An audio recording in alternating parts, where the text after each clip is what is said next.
Welcome to the Scientist with Heart Podcast, my open diary of academic life. This is a space where I share my personal thoughts and reflections on research, teaching, and university life. These are my own opinions, and the aim is to spark discussion, exchange perspectives, and gather insights from others navigating the academic roller coaster at the bench and in the lecture hall.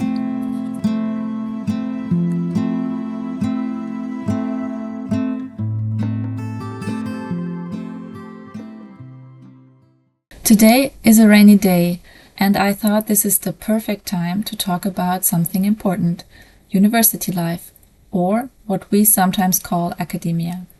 I am part of this world. I am inside academia, and on my YouTube channel Scientist with Heart, I share what it's like to teach at a university, what helped me to become a better teacher, and also I share a little bit about my lab life and give you impressions of working in a molecular biology lab.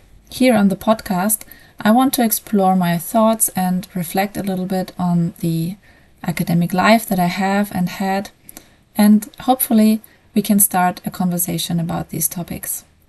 So far, I have uploaded a few videos, and now I want to talk in this podcast about the big question that everybody thinks about, but doesn't always say out loud, especially if you're inside academia. The question is if universities can sometimes feel toxic and unfair and full of scandals and people there are trapped in a sort of ivory tower far away from real life. Well, if all this is true, then why should we put so much effort into making science teaching and STEM teaching better? Is it worth it? The next question would be, can I, as someone who is inside this system, even talk about these problems openly? Am I biased because I am employed, and maybe am I being too hopeful because I need this positive fantasy living inside the academic system? I cannot answer this question, but you tell me in the comments after you watch this video or listen to this podcast. I want to think out loud why I feel still that education is worth the effort, and I also want to let you know what I think I can contribute. So this is what I want to explore today. Since this is really important and also a difficult topic, I made some notes in advance, and while I talk in this video, I will show you just simply parts of my daily life. Today, it's a very rainy bike ride from my home to campus. First, let me tell you who I am and where I fit into this university life. I am 43 years old. I live in Germany and I have a PhD in biochemistry. I did my PhD research at a Max Planck Institute, and after that I worked in different labs. All of these jobs that I had were fixed-term contracts. I will also talk about that in another episode, so non-permanent positions. And even today at age 43, that is still the case. Right now I am a full-time scientist who studies genetics and DNA repair. I also spend a lot of time teaching, and this is my big hobby at the moment, because teaching, well, it's not easy, and everybody who teaches knows that it costs a lot of time and effort to do it right, and even if you invest time and effort, it doesn't mean that the outcome is right or feels right. That's why I decided to invest 2 years of my free time in a special teacher training. And this training is open for anyone at universities who want to get better at teaching. And part of it is even required once you become a professor. So that's me. I see myself as a scientist, and step by step I'm also diving deeper into the world of university teaching and education. Now here's the tough question. How can I talk about improving university teaching and sharing my experiences, giving tips, if the whole system often feels toxic and, as many people say, online many people say this, they say that it feels messed up and even too messed up to even care about.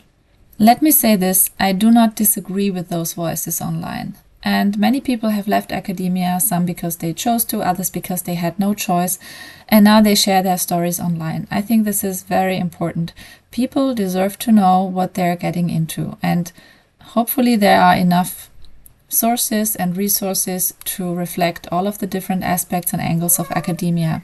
For example, I am not hiding the fact that being over 40 years old and still on short-term contracts with almost no chance of getting a permanent university job, that is stressful. And yeah, of course it is. And it's not just me. The truth is that academia is not really built for people to stay in one position and just do a good long-term job. It's designed to keep people moving, changing, and constantly proving themselves. I'll also talk about that later in another episode. I thought a lot about how to make this video and what exactly to say, because I know some people might agree with me and others might be very critical. I'm not here to also cover up or sugarcoat the obvious problems in academia. In fact, I have been thinking about all this for a decade or longer.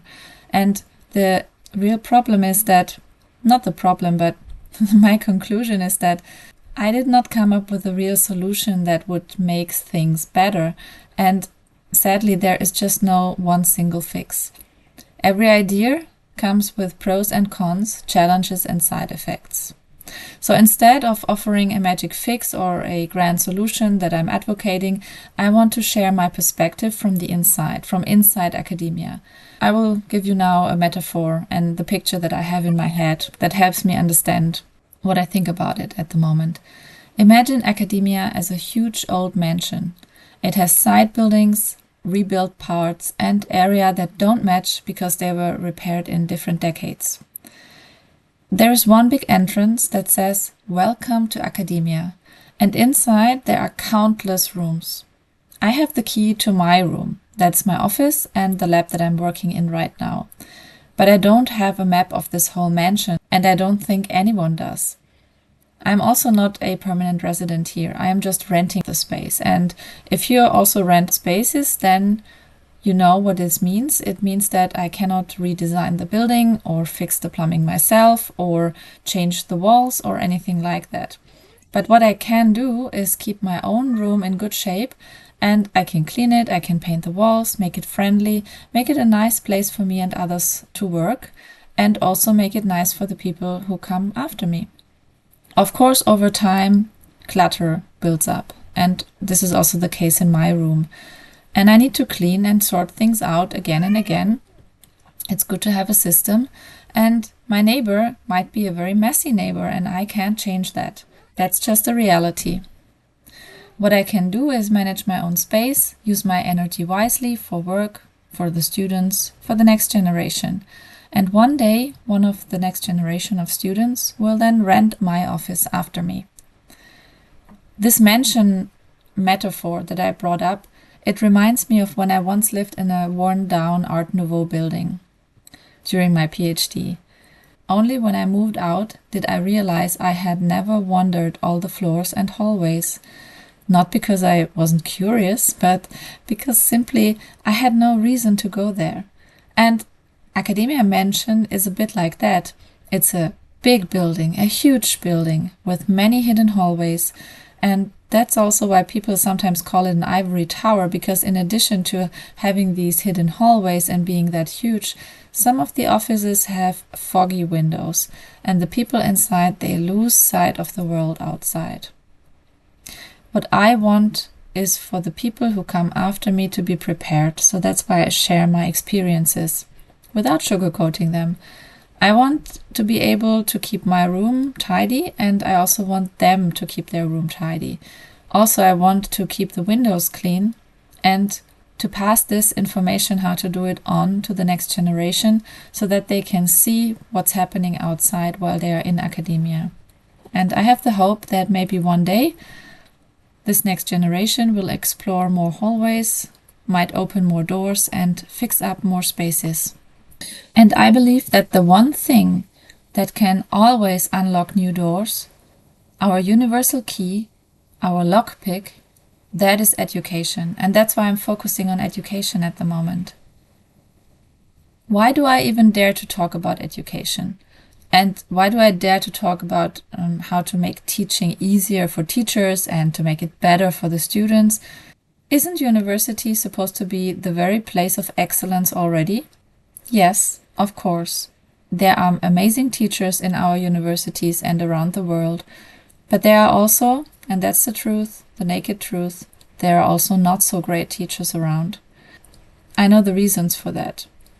One big reason is teaching is usually not why someone becomes a professor. Being a professor is mainly about 3 things. And don't get me wrong, there might be good intentions, but if you're in professor career track, you have no choice. These are the 3 things that matter most. So they are on the minds of the professors. And first of all, this is money, getting funding and grants. Second, it's impact, publishing papers that count in rankings for the purpose of acquiring money, number 1. And third, aside from money and impact, the focus is on politics. That includes networking and building connections, because every university has a lot of politics going on. Teaching is the 4th pillar, and obviously it's there too. It's a big part, and it belongs to a professorship because professors are hired to teach. Still, it is often not the main goal for someone to become a professor. So, like I said, I understand why this is and where this comes from, because this is simply how the system is built. Universities hire professors to teach. That's their position, because universities are educational institutions. And yes, every future scientist also has to pass through a university education.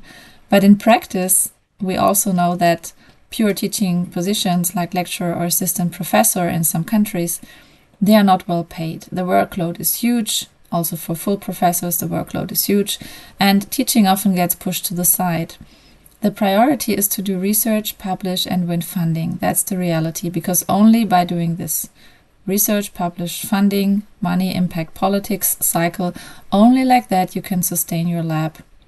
Now, here's my take. If teaching is often on the side, then why not try to make this side job as high quality as possible? That's where I think I can contribute a little. I've been trained in didactics and I've tested frameworks, and I know a little what we could focus on to make an actual impact in classrooms, even if it was a side job. So what does high quality teaching mean in my eyes? It means to teach students in a way that they don't just cram and forget everything after the exam. Instead, they pass exams and they hold on to that knowledge or part of the knowledge, and they connect it later to advanced topics, applying it and growing with it as a future scientist. That's what it's also supposed to be, the educational system. But most of the time it's not working. And again, that's a reality. If you're a student, you know what I'm talking about.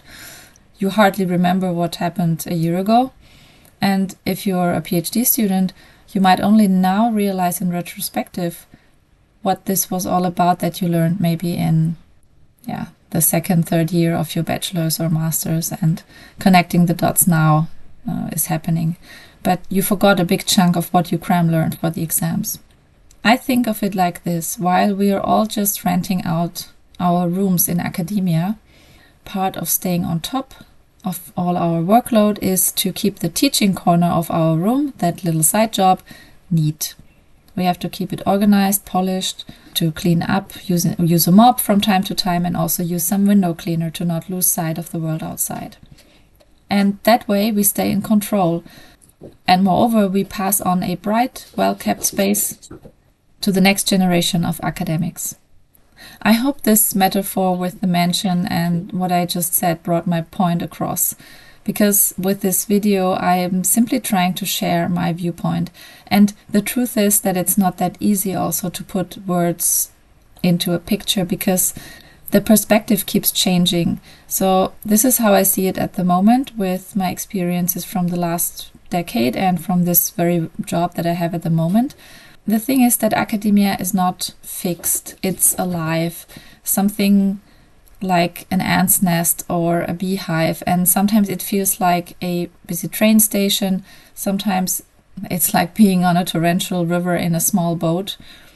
Other times, like I described it today, it feels like this big, messy mansion with wide open entrance doors that letting thousands of new students and future academics into its hidden hallways every single semester. And I don't have the overview. I don't have a map.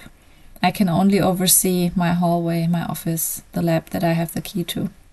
That is the reason why I focus on education, why I consider my teaching at the moment the biggest experiment. I want to try out more things. I want to share my experiences. I want to see what works and what doesn't. Before I close, I would like to emphasize one final word for the aim of my channel, my YouTube channel, Scientist with Heart, and also these podcasts. I don't promise that teaching can ever be effortless. It is not. It is never. It is always hard work. It's time and effort. And it will always be hard work. But I really do believe that if young academics had more clarity about how to teach, about the how and the role that they have in teaching, and if we made it normal to reflect openly on what went wrong and why it went wrong and what to learn from it, and then also bring forward suggestions about how to fix it, then I'm a true believer that the overall quality of university education would rise. And this is without the need to demolish the whole academia mansion and rebuild it from scratch. So that's why I focus on teaching and like to share the word. And I would like to know from you, do you agree with me? Maybe you start sharing where is your place at the moment in this big academic building. And what do you think about teaching, about your role, specifically science education? Where do you see yourself? What's your role when you are a student assistant, when you are a PhD student and have to support a course, or when you have to step in as a PhD student or research assistant or postdoc for a lecture for your boss, or if you have other duties like supervision, that is also education and teaching. So I'd be happy to hear your thoughts and what you think works, what you think doesn't work, and if you think it is worth the effort, the time and the effort. I think it is very much worth the effort.